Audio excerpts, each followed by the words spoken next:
direitos fundamentais.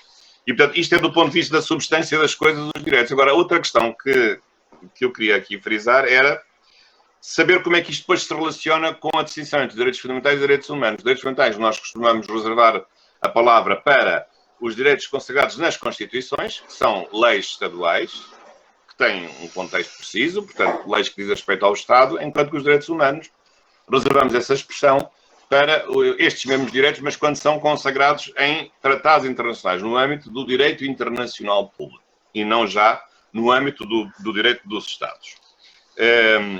E como é que as coisas têm funcionado? Na verdade, quando aparecem os direitos humanos, quando aparece a proteção internacional dos direitos humanos, ela aparece num contexto, enfim, um contexto muito doloroso, que é o contexto do pós-Segunda Guerra Mundial, em que o mundo realmente assistiu aos horrores que, enfim, conhecidos e documentados, não vou agora especificar, e, portanto, percebeu-se que os Estados sozinhos não tinham conseguido garantir a proteção dos direitos humanos fundamentais das pessoas. E, portanto, a comunidade internacional chamou a si, como atribuição fundamental, também a proteção dos direitos humanos das pessoas, mesmo das pessoas colocadas ao nível dos seus Estados, até para proteger as pessoas dos próprios Estados, que muitas vezes, não sendo democráticos, não respeitavam os direitos fundamentais dos seus próprios cidadãos. E, portanto, num certo sentido, uma coisa admirável, como a comunidade internacional aceitou que todos se autolimitassem nos seus poderes e pudessem aceitar a imposição de normas internacionais e de esquemas de proteção de direitos humanos contra a vontade dos Estados e, portanto, os Estados não reivindicando, pelo contrário, aceitando que a normação sobre direitos humanos pudesse ser feita de fora, de cima para baixo, e não reivindicando esse espaço como um espaço de domínio reservado dos próprios Estados. E, portanto, nasce a proteção internacional dos direitos humanos, que tem vindo depois, desde os anos 40, a multiplicar-se. O grande texto que marca, digamos, essa fase é a Declaração Universal dos Direitos Humanos, aprovada em 10 de dezembro de 1948, e depois há uma multiplicação de sistemas.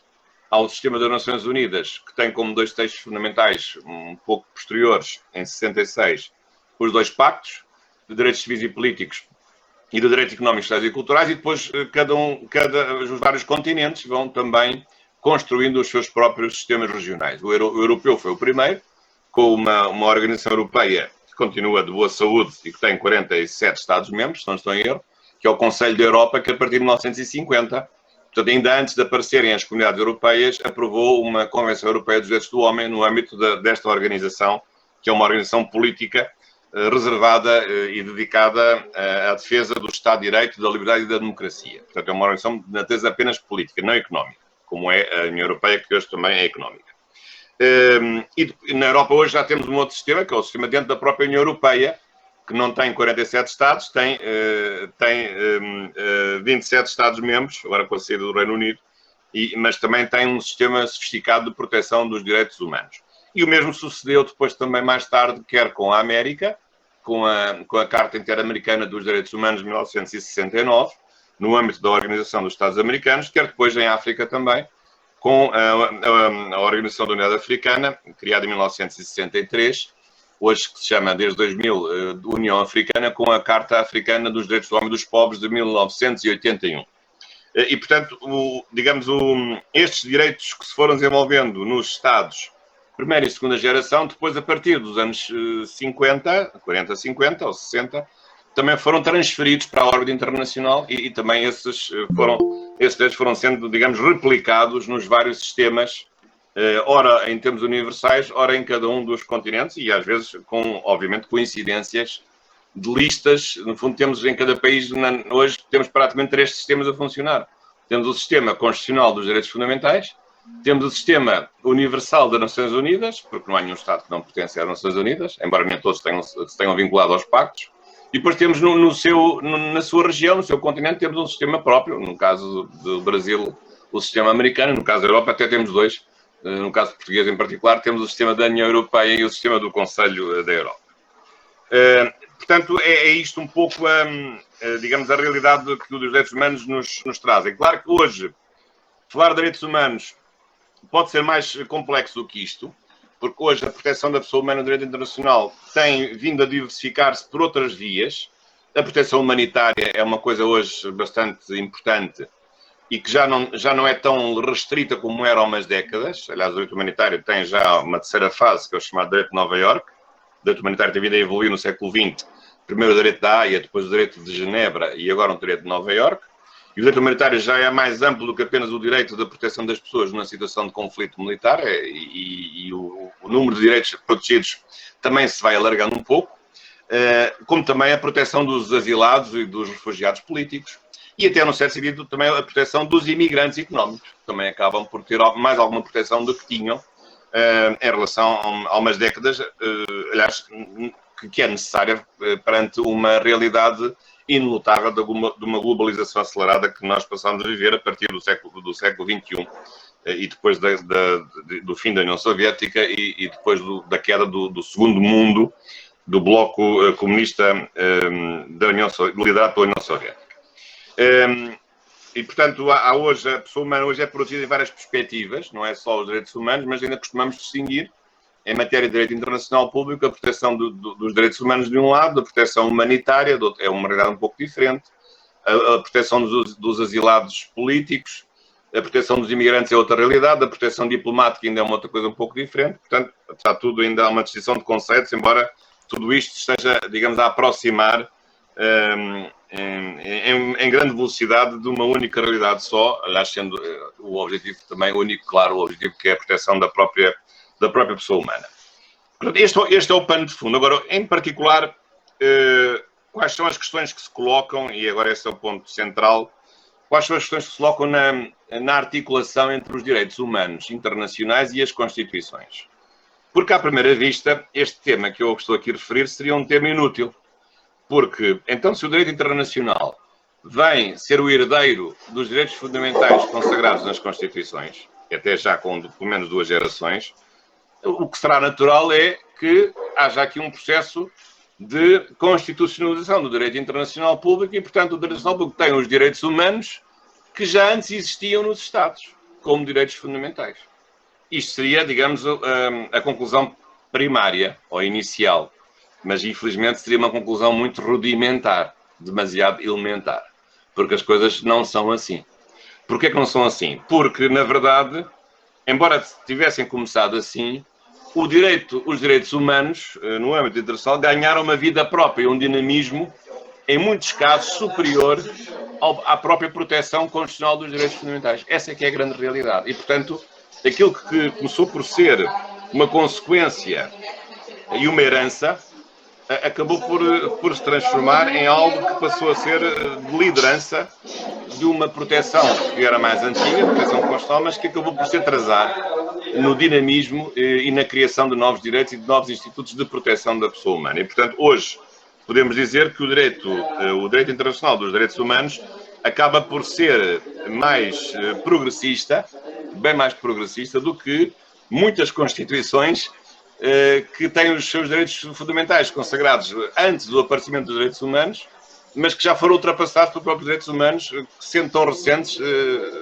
não obstante esse facto, já conseguiram lograr êxitos muito superiores à proteção dada apenas pelos Estados. E por razões que se compreendem, que eu vou agora aqui explicar. Quais são os temas que nós podemos aqui equacionar? Enfim, havendo vários, eu talvez selecionasse aqui 2 ou 3, 4 temas. O primeiro tema, temas no âmbito desta conciliação entre a proteção constitucional e a proteção internacional. Qual é o primeiro aspecto, aliás, em relação ao qual o Brasil discutiu muito e tomou uma posição? Portugal também discutimos, mas não tanto.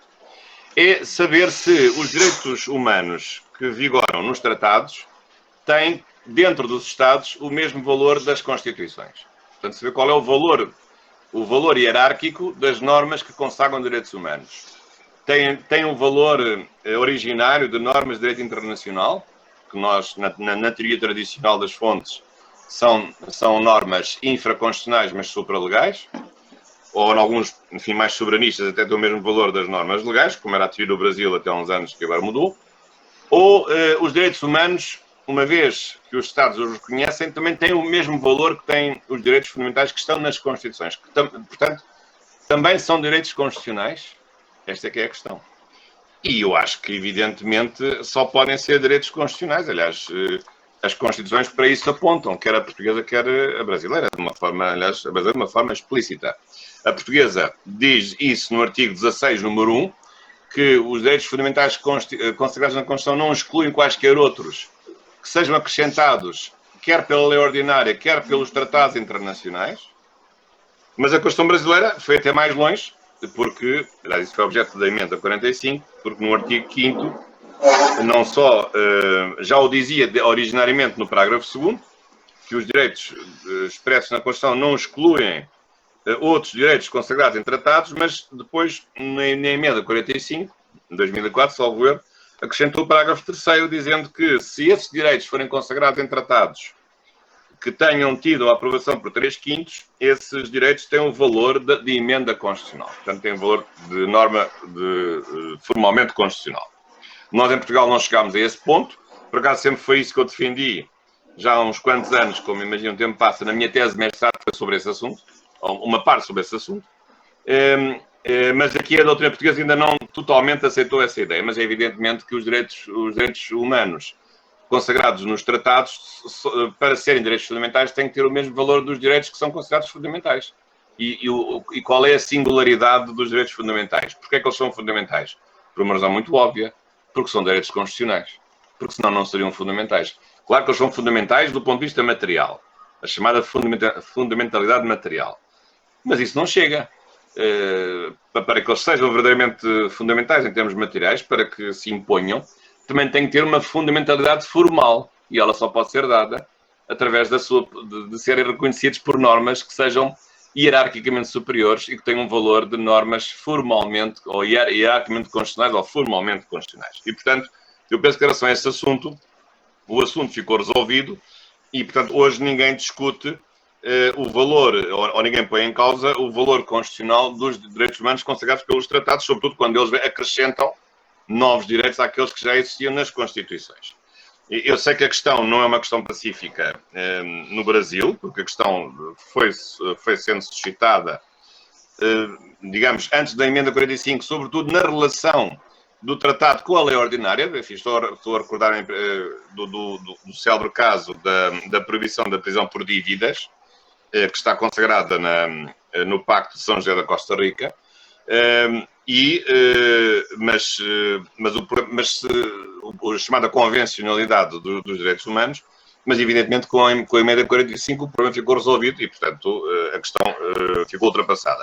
E, aliás, com uma vantagem, que é admirável, que é a vantagem de os direitos humanos, uma vez que são aprovados por tratados, que apenas obedecem a uma maioria geral deliberativa, e não obedecem a um processo de revisão constitucional, que em Portugal é um processo difícil e complexo, com vários limites, desde logo a maioria de 2/3 para a aprovação, mas se os direitos são aprovados por tratados com maioria simples, em que não é necessário a revisão constitucional, eles podem ter a mesma força jurídica dos direitos constitucionais que esses são consagrados na Constituição. Portanto, aquilo que se não conseguir aprovar por revisão constitucional, e às vezes não se consegue, porque a revisão constitucional nos Estados é muitas vezes contaminada pelo contraditório e pela conflitualidade político-partidária, e que muitas vezes bloqueia as revisões constitucionais. Aliás, há poucas semanas em Portugal houve uma tentativa de uma nova revisão constitucional que foi logo abortada à anscença por conflitos e, digamos, discórdias partidárias entre os grandes partidos. Enquanto que aqui nos tratados, muitas vezes não são os Estados que fazem os Estados limitam-se a ratificar os tratados, embora participem na sua elaboração, e muitas vezes esses novos direitos acabam por entrar pela porta do cavalo, digamos assim, ou por uma porta, digamos, secreta, ou pela porta traseira, mas com o mesmo efeito de serem considerados como direitos fundamentais, com o mesmo valor dos direitos fundamentais das Constituições.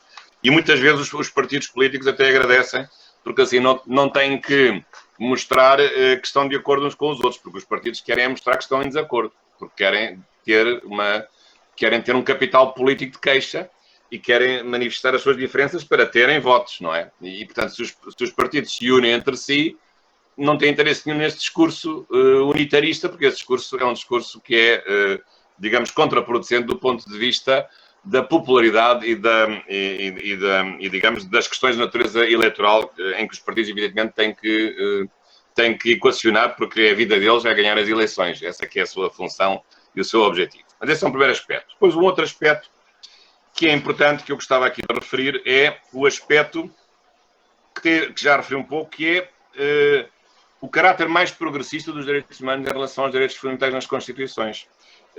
E porquê? Porque, precisamente, nós verificamos que é graças ao direito internacional público que aparecem novos direitos que, de outra forma, nunca seria possível consagrar nas Constituições. A questão dos direitos das mulheres é uma questão evidente. Os direitos das mulheres, os direitos dos estrangeiros, por exemplo.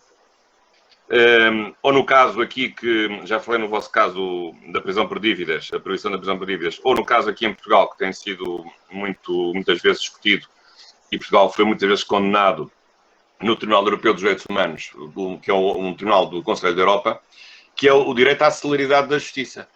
Depois também passou a ser um direito consagrado na Constituição a partir da revisão de 1997. Mas Portugal foi múltiplas vezes condenado no Tribunal Europeu dos Direitos Humanos por não ter uma justiça célere, uma justiça rápida.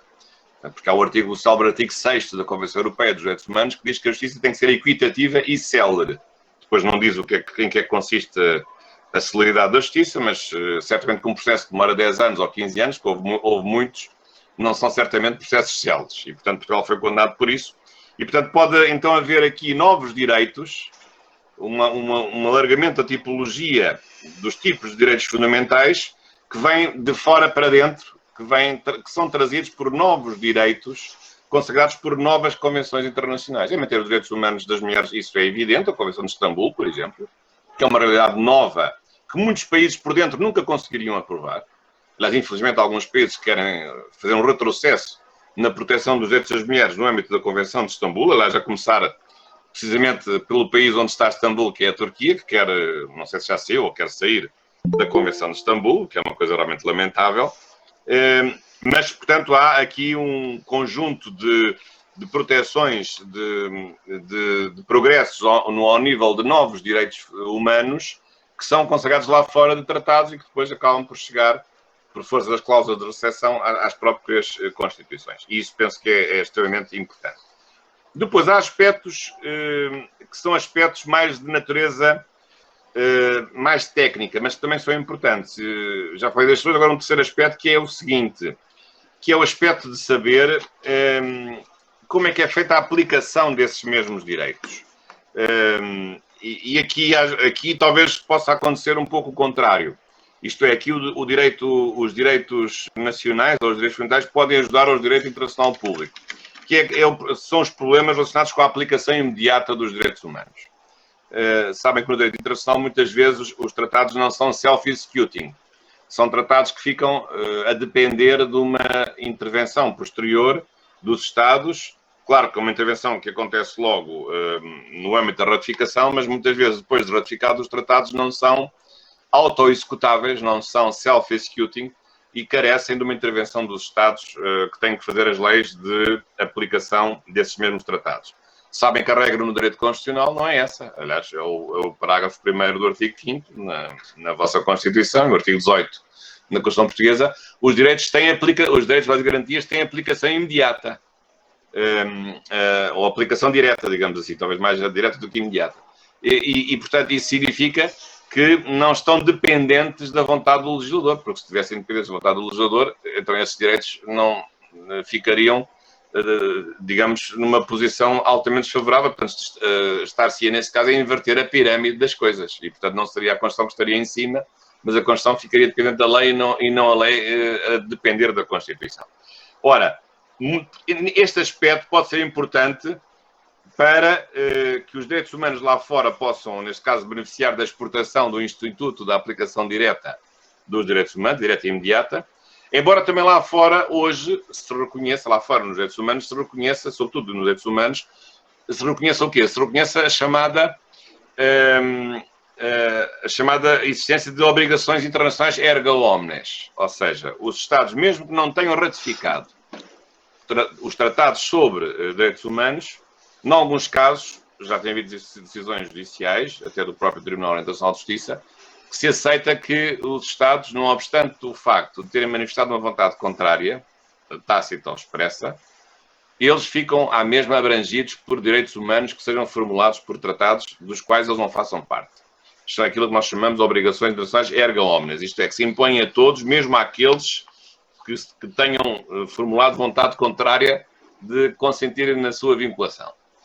E isso já é um aspecto muito importante, porque já nos leva aqui para um outro campo muito mais importante, que é um campo da vinculatividade universal dos direitos humanos, que aliás essa é a grande característica, que vincula todos os Estados, mesmo os Estados que não queiram cumprir esses direitos humanos, e todos os Estados, portanto, independentemente do seu sistema político, ou do seu sistema económico, ou do seu sistema cultural, ou da civilização, ou da religião dominante. E isso, de facto, é um aspecto muito importante, que tem a ver, digamos, com a interação do Instituto da Aplicação Direta e Imediata dos Direitos Humanos e dos Direitos Fundamentais, quer no âmbito do direito dos Estados, no direito constitucional, quer no âmbito do direito internacional. Depois, há um outro aspecto que também tem sido discutido e é mais complexo, que é, e com isso termino, um quarto tema, que é o tema, precisamente, dos limites ao exercício dos direitos humanos, ou dos direitos fundamentais. E, aliás, e com isto, como se costuma dizer no Brasil, aproveito o gancho para falar um pouco da pandemia. Nós sabemos que um sistema de direitos fundamentais não é um sistema, embora declarado nas Constituições, não é um sistema totalmente exercitável por todos, em todos os lugares e em todas as alturas. Sabemos que isso não é assim. Num certo sentido, é um sistema ideal, porque há sempre, no plano da realidade constitucional, situações de conflito e necessidades de restrição dos direitos, até para os acomodar com direitos de outrem. Porque há situações em que os direitos não podem ser exercidos ao mesmo tempo por duas pessoas. Alguém tem que ceder no seu direito para que os direitos se possam exercer da melhor maneira possível. Portanto, numa ideia de concordância prática. E, portanto, aqui temos depois vários mecanismos que limitam os direitos.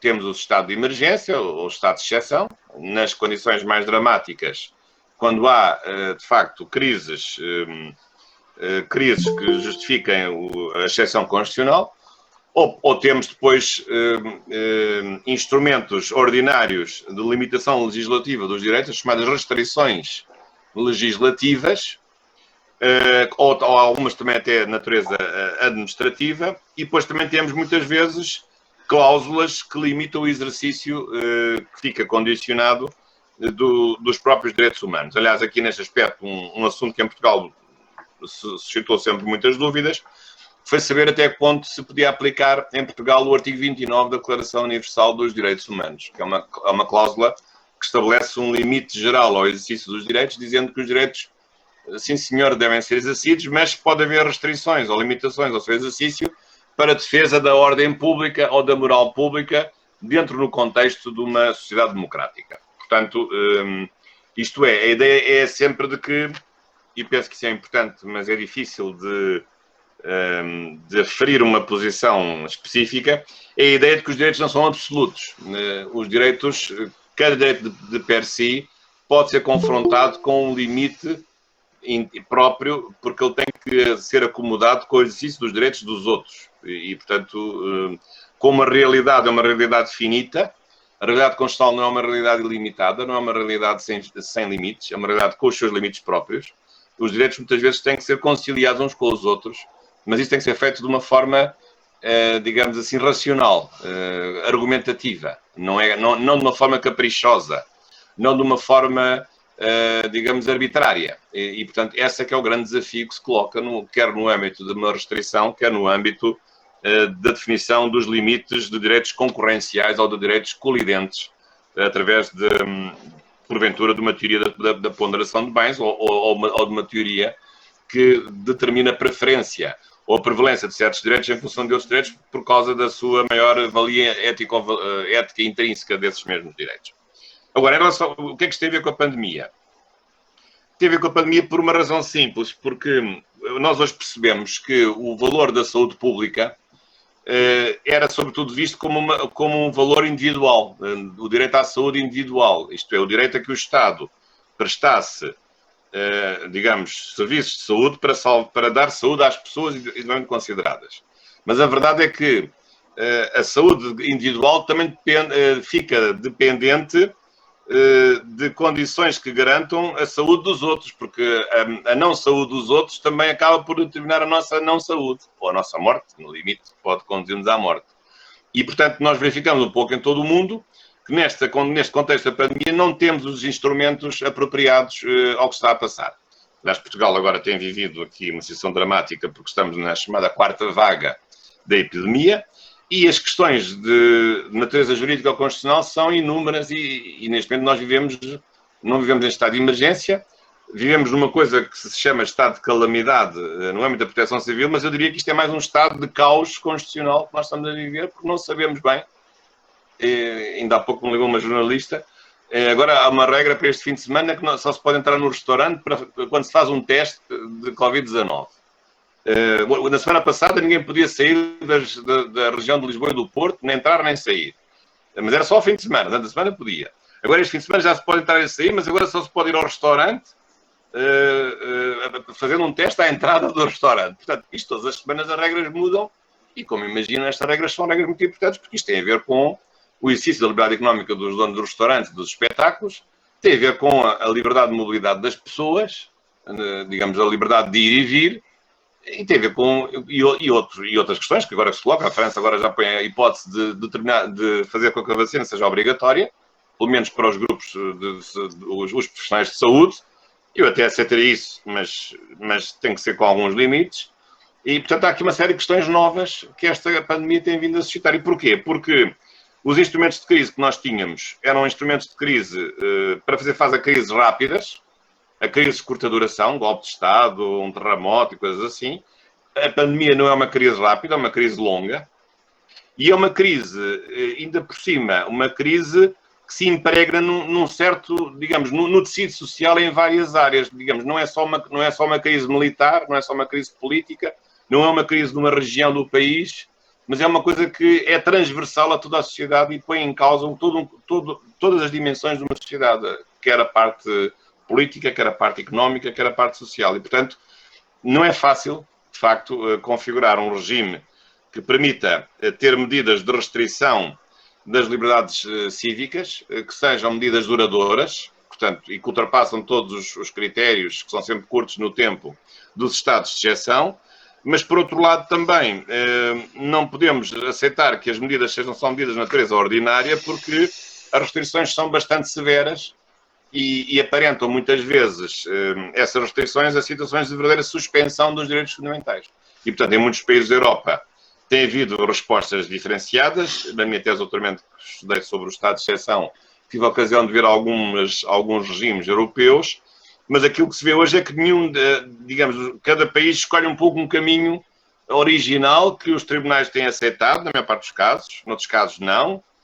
Os cidadãos, na maior parte dos casos, têm aceitado essas restrições, noutros casos não. A Espanha tem vivido alguns conflitos dos cidadãos que não aceitam certas restrições que têm sido estabelecidas e, portanto, a situação é muito complicada em vários níveis, não é só na restrição dos direitos, como também nas instituições que intervêm. Se o controle é feito pelas autoridades sanitárias, se o controle é feito pela polícia, pelos militares, a questão do confinamento domiciliário quando alguém está infectado, isso não equivale a uma prisão domiciliária?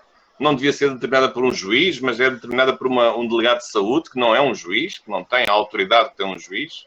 Há uma série de questões importantes e que se colocam no âmbito do contexto da pandemia. Mas, portanto, isto tem a ver um pouco com a dificuldade que há de ter um mecanismo que seja genérico, racional, que permita certas limitações aos direitos fundamentais e aos direitos humanos e que, aqui neste caso, o direito racional tem algumas coisas sobre a suspensão dos direitos em estado de exceção. A Convenção Europeia tem e os pactos também têm. O Pacto de Direitos Civis e Políticos fala sobre isso. E há alguma jurisprudência no Tribunal Europeu dos Direitos Humanos sobre isso. Mas nestes casos de crise de saúde pública já a situação se torna mais difícil de, digamos, concretizar com racionalidade e, pelo menos, com persuasão para que as pessoas possam aceitar e não se sintam violentadas no núcleo essencial dos seus direitos. Portanto, era um pouco isto que eu queria referir, e agradecendo uma vez mais o convite da professora Cláudia Gonçalves, que continua com grande dinamismo. Também cumprimento aqui a professora Ana Teresa, que já não via há muito tempo. Pelo Facebook às vezes vou vendo as suas andanças, E muito gosto também à professora Ana Teresa, também de a rever. E agora estou à vossa disposição para as perguntas que queiram colocar. Muito obrigado, então, pela esta oportunidade e por vos rever, que foi uma grande alegria para mim. Muito obrigado. Muito obrigada, professor Jorge. Eu quero mais uma vez lhe agradecer, mais uma vez e sempre que nos encontramos, agora de um modo assim, bastante diferente. A primeira vez que o senhor esteve aqui, a professora Ana Tereza estava presente, já referi isso no início, né? Foi em 2012, e era por acaso um evento, a professora Ana Tereza pode me corrigir, não é? Foi constitucional, foi inclusive ali. Isso. Cláudia, eu lembro que depois fui a um espetáculo, qualquer coisa Rodrigues, um espetáculo também musical ou de dança. É o Boi de Nina Rodrigues. Como é que se chama? Boi de Nina Rodrigues. Isso mesmo. Eu nunca mais me esqueci desse espetáculo. Bem-vindo, professor. Nem nós, porque nós aqui estamos a duas festas juninas sem a presença dos bois, etc. E eu passarei já a palavra para a professora Ana Tereza, mas eu quero apenas pontuar, né, lembrando que nesse evento era o lançamento, além de ser um evento da OAB sobre direitos humanos, era o lançamento do nosso livro, né, professora Ana Tereza? Do primeiro livro, que era Direitos Humanos, Voz e Silêncio. E eu me lembro que, nesse livro, eu escrevi um capítulo que era chamado Direitos Humanos em Movimento. Mas, professor, nunca nós pensávamos que cada país... É esse mesmo, professor.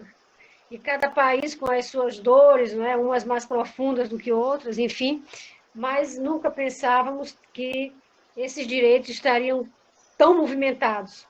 E parabéns, professor, pela sua fala, que conseguiu, de modo, como sempre, amplo, profundo, abranger tantas dimensões dos direitos fundamentais ou dos direitos humanos. E eu vou fazer apenas uma brevíssima considerações, passar para a professora Ana Tereza, e depois abrir para o restante dos pesquisadores, das pesquisadoras, alunos e alunas aqui, que, claro, dentro de uma razoabilidade do tempo. E essas questões, que é uma verdadeira crise humanitária, professor, que vivemos, como disse, cada país, uns mais, outros menos, mas todos atravessamos, né? E nos leva e mostra aquilo que, inclusive, eu acho que, não sei se a professora Tereza estava, mas nós já discutimos, inclusive, na Faculdade de Direito da Universidade Nova de Lisboa, que são questões ambientais.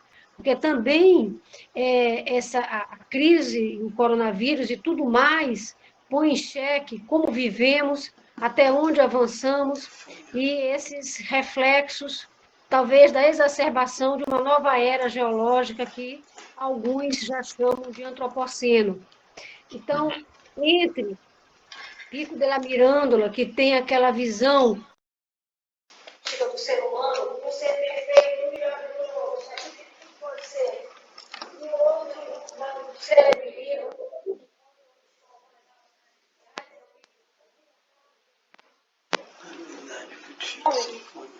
de primo leve, né?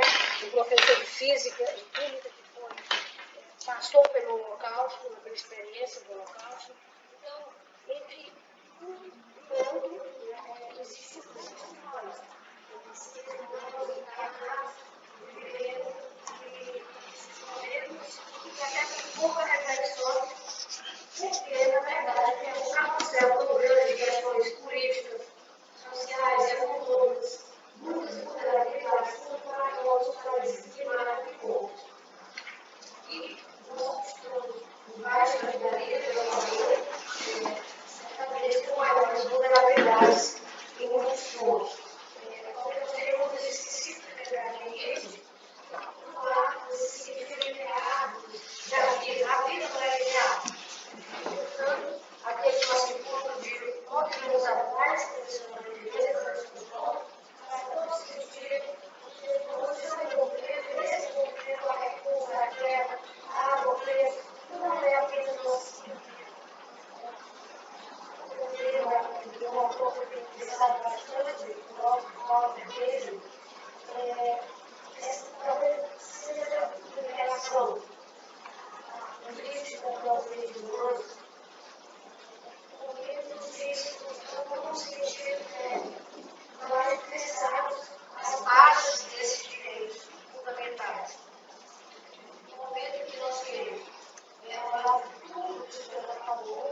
esse capitais de utilidade.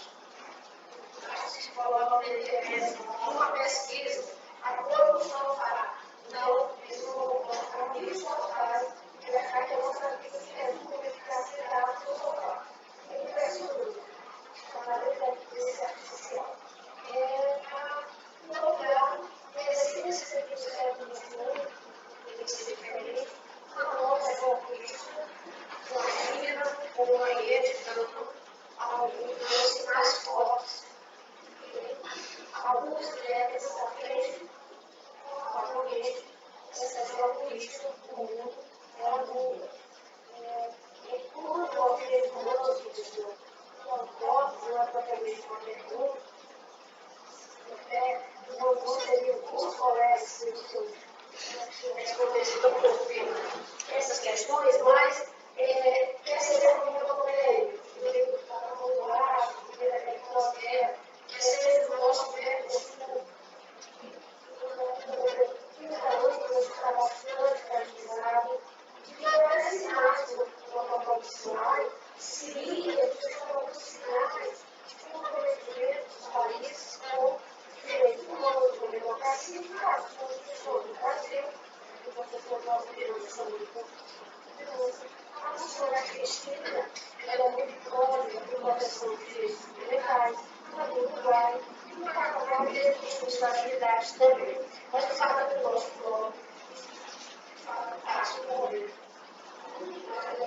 Então, essa disposição, a bloco de Europeia é um bloco específico da saída do Reino Unido. Por isso, eu estou agora,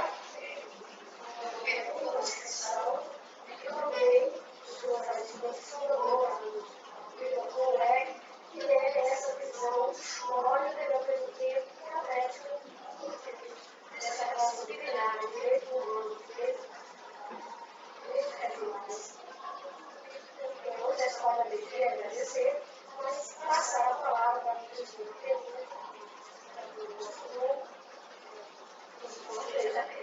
Eu não estou sendo mais feito, mas nós temos aqui as duas que essa vez de uma vida perigosa. Eu faço a palavra para a professora Tereza, também para ter mais pesquisadores do mundo e para o valor. Algo com uma certa organização do tempo, né? Todas para coordenar as perguntas. Também, aqui no Brasil, nós estamos exatamente 13h25.